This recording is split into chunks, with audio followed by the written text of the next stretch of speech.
देखो बच्चों, आज फिर हम एक जेईई मेंस का ही मैथ का क्वेश्चन है ये उठाएंगे। बड़ा आसान क्वेश्चन था लेकिन देखने में शक्ल सूरत में मुश्किल लग रहा है। मैं बार बार बच्चों को बोलता हूँ जो क्वेश्चन शक्ल सूरत में बहुत मुश्किल लगता है तो बहुत आसान होता है। जैसे मैंने थ्योरी करवाते टाइम आपको याद करवा भी रखा है, बस एक ही समेशन यूज होना है। एक समेशन याद करना आप, ये 1/k फैक्टोरियल, के हो या एन हो, और के अगर 0 से जाता हो और इन्फिनिटी तक, इसका जो सम होता है वो ई होता है। 0 से जाता है और इन्फिनिटी तक जाना चाहिए, इसका सम क्या होता है 1 होता है। तो यहाँ लिख लो, इसको खोल के लिखेंगे 0 फैक्टोरियल 1 होता है, 1/1 फैक्टोरियल, 1/2 फैक्टोरियल, 1/3 फैक्टोरियल। ठीक है, यहाँ 1/0 फैक्टोरियल आना था वो 1 लिख लिया, और 1/4 फैक्टोरियल। ये सम अगर इन्फिनिटी तक जाता हो बच्चों, इसका जो वैल्यू है वो क्या होती है ई। बस ये याद रखना। एक बात आप हमेशा याद रखना, अगर सीरीज का कोई क्वेश्चन है ना, एपी अगर जीपी है तो फिर तो फार्मूला लग जाएगा। अगर एपी जीपी नहीं है तो पक्का कोई ना कोई टेक्निक या ना कोई स्पेशल टाइप की सीरीज है, वरना जनरल सीरीज का समेशन करना आसान नहीं है। वो इतना पेपर में क्वेश्चन ये नहीं है कि आप 1-2 मिनट में सोल्व कर दोगे कि दुनिया की कोई भी सीरीज आ जाए उसका सम निकाल दोगे। सम निकालना तो इवन एमएससी का रिसर्च लेवल पे भी हर सीरीज का सम निकालना पॉसिबल नहीं है। हाँ, ये बता सकते हैं कि सम एग्जिस्ट करेगा कि नहीं करेगा, उसके रिजल्ट है हमारे पास, बट कितना सम होगा ये बताना बहुत मुश्किल है। ठीक है, तो पक्का कोई ना कोई टेक्निक लगेगी, और सबसे ज़्यादा यूज होने वाली टेक्निक ये है, ये समेशन याद रखना। अब सुनना बच्चों, नीचे जो है वो k+3 फैक्टोरियल है, तो k+3 फैक्टोरियल को फार्मूले में अपने को क्या चाहिए, k फैक्टोरियल। तो k+3 फैक्टोरियल हमारे पास, और चाहिए हमको क्या, हमको चाहिए k फैक्टोरियल। तो इसको खोल लेंगे, ये बनेगा k+3, k+2, k+1 और k फैक्टोरियल, ऐसे बनेगा। यानी कि 3 फैक्टर लगाएंगे, k+3, k+2, k+1। पक्की गारंटी है आप ऊपर वाले में ये फैक्टर जरूर बनेंगे, तब जाके ये फैक्टर कैंसिल होते होंगे, नहीं सॉल्यूशन होगा को नहीं। तो आपको ये फैक्टर ज्यादा है ना, तो ऊपर वाले में बनाने की कोशिश करो। बनाने की क्या कोशिश करनी है, इनकी मल्टीप्लाई कर लो, अपने आप पता लग जाएगा। k+3, k+2 और k+1। अगर मैं इनकी मल्टीप्लाई करके लिखूं तो ये बन जाएगा, आप मल्टीप्लाई करके देख लेना, ये हो जाएगा आपका k³ 6k²। आप मल्टीप्लाई करके अच्छे से देख लेना, 11k और +6 बढ़ेगा। इसकी जब मल्टीप्लाई करोगे तो ये बनेगा। अब अपने सवाल में क्या, प्लस का 6 बन गया, लेकिन अपने स्टेटमेंट में 6 की जगह 5 दे रखे हैं। 6 की जगह 5 दे रखे हैं, प्लस में होना क्या चाहिए था 6। अगर 6 हो जाता तो ये फैक्टर बन जाता। तो आप क्या करो, उसको 6 बना लो, इसको 6 बना लो और -1 लिख दो, कोई प्रॉब्लम नहीं, क्योंकि ये 6 बन गया, माइनस वाला 1 हो गया, 6 - 1 दोबारा से 5 हो गया। लेकिन इसका क्या बेनिफिट होगा, देखो ये n गोज टू इन्फिनिटी लिख रखा है, ये तो कुछ नहीं, बस आपको डराने के लिख रखा है। n गोज टू इन्फिनिटी का तो मतलब यही कि समेशन 1 से समेशन इन्फिनिटी तक जाएगा। सीरीज में लिमिट का मतलब यही कि ऊपर n लिख रखे ना, और n गोज टू इन्फिनिटी, मतलब ये जो समेशन है वो इन्फिनिटी तक जाएगा, बस यही मतलब, और लिमिट का कोई मतलब नहीं है। ठीक है, उसको अगर हम समेशन लिखेंगे, समेशन k 1 to इन्फिनिटी, तो ये हमारा बन जाएगा k+3, k+2 और k+1, ये बन गया। लेकिन इसको बनाने के लिए 6 चाहिए था, तो आपने 6 - 1 लेना पड़ा, तो माइनस का 1 अलग से लिख लेते हैं, -1।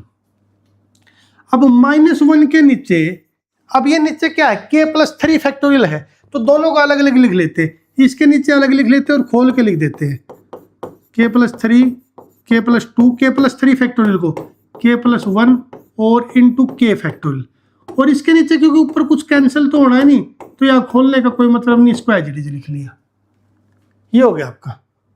ये होने के बाद बच्चों क्या हुआ, ये कैंसिल हो गए, कैंसिल हो गए, तो ये बच गया समेशन, शुरू वाला समेशन बच गया k1 to infinity 1/k factorial.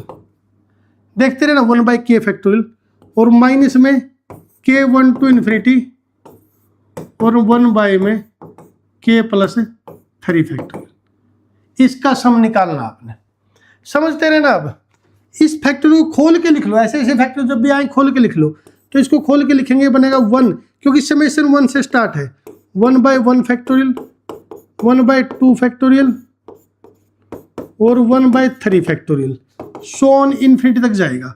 Minus का निशान, ठीक है, माइनस का निशान करोगे ये क्या बनेगा, के की जगह 1 रखोगे 3 + 1 1/4 फैक्टोरियल 1/5 फैक्टोरियल और सो ऑन, ये भी इन्फिनिटी तक जाएगा। ये 1/1 फैक्टोरियल से शुरू होकर इन्फिनिटी तक जाएगा 1/4 फैक्टोरियल से। अब आप यहाँ आ जाओ अपने सवाल में, इसकी जो वैल्यू है टोटल की वो कितनी है e, लेकिन इसकी वैल्यू कब है 1 प्लस में होना चाहिए था, फिर 1/1 फैक्टोरियल, लेकिन अपने सवाल में क्या 1/1 फैक्टोरियल से शुरू है, ये वाला 1 नहीं है, ये स्टेटमेंट है आपके क्वेश्चन की। तो इस 1 को उस साइड ले जाओ, यानी कि इतने नंबर को तो एक साइड रख लो, इस 1 को इस साइड ले जाओगे तो इसकी वैल्यू हो जाएगी e-1।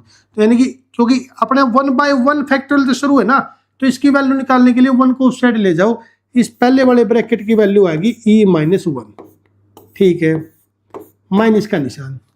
दूसरे ब्रैकेट की वैल्यू देखो, उसमें क्या होगा,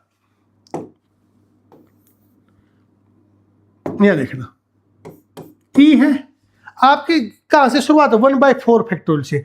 अगर 1/4 फैक्टोरियल से है तो ये वाले नंबर नहीं चाहिए आपको, इन सब को उस साइड ले जाओ, इन सब को उस साइड ले जाके तो ये देखो ये 1 है, 1/1 फैक्टोरियल 1 है, 1/2 फैक्टोरियल 1/2 ही होता है, और 1/3 फैक्टोरियल का मतलब 1/6।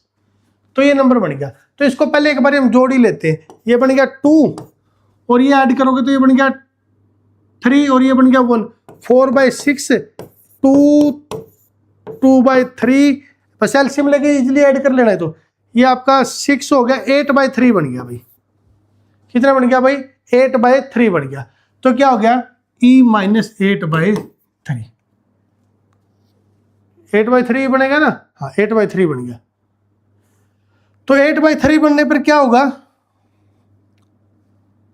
या लिख दो e माइनस में 8/3, ये आपका है 8/। अब इनको माइनस करो, माइनस करोगे माइनस ई से माइनस ई कैंसिल हो जाएगा, माइनस का 1 और अंदर माइनस माइनस प्लस 8/3, 8/3 में से इसने माइनस करोगे ये बच गया 5/3। तो आपका जो आंसर आ गया वो 5/3। इसलिए आप ये टेक्निक लगा के कुछ ही सेकंड में क्वेश्चन सोल्व कर सकते थे। लेकिन फिर वही बात है कि आपको पेपर में क्वेश्चन क्यों नहीं होते, +1 +2 में जो बच्चा 90%, 95, 98, इवन 100% ले आता है, जेईई के पेपर में क्वेश्चन नहीं सोल्व कर पाता। क्यों नहीं सोल्व कर पाता, आप सोचो कभी क्यों नहीं सोल्व कर पाता। क्योंकि उसको क्या होता है, पेपर में तो ये पता होता है कि किस एक्सरसाइज का क्वेश्चन है और कैसे सोल्व होगा। 7वें चैप्टर में ये फार्मूला लगेगा, 8वें चैप्टर में ये फार्मूला। इवन जो मेहनती बच्चे हैं वो फार्मूले एक्सरसाइज के अकॉर्डिंग याद कर लेते हैं। 7वां चैप्टर की दूसरी एक्सरसाइज का सवाल है तो ये फॉर्मूला लगेगा। लेकिन जब जेईई के मेंस में पेपर आएंगे या जेईई के एग्जाम में पेपर या एनडीए के एग्जाम में पेपर आए क्वेश्चन आएंगे तो वहाँ ये थोड़ा पता हमें कौन सी एक्सरसाइज का है। तो आपको सवाल की टाइप देख के पता होना चाहिए कि किस सवाल को कैसे सोल्व किया जाएगा। ठीक है बच्चों, उम्मीद करते हैं आपको समझ में आया होगा। ऐसे क्वेश्चन आपको अच्छे लगते हैं तो प्लीज़ चैनल को सब्सक्राइब कर लीजिए। और मैं डेली एक क्वेश्चन करवाता हूँ। अगर डेली एक क्वेश्चन भी करते हो ना आप तो साल में 365 क्वेश्चन तो मैं ही करवा दूंगा आपको। और उन 365 में इतना तो हो जाओगे कि आप पेपर में फाइट कर पाओगे। अगर डेली एक क्वेश्चन भी कर सकते हो, केवल 5 मिनट लगेंगे आपकी। ठीक है, अगर आपको कोई पेपर करना है, इस प्रकार का टारगेट है तो प्लीज़ चैनल को सब्सक्राइब कर लीजिए। मिलते हैं नेक्स्ट वीडियो में। Thank you.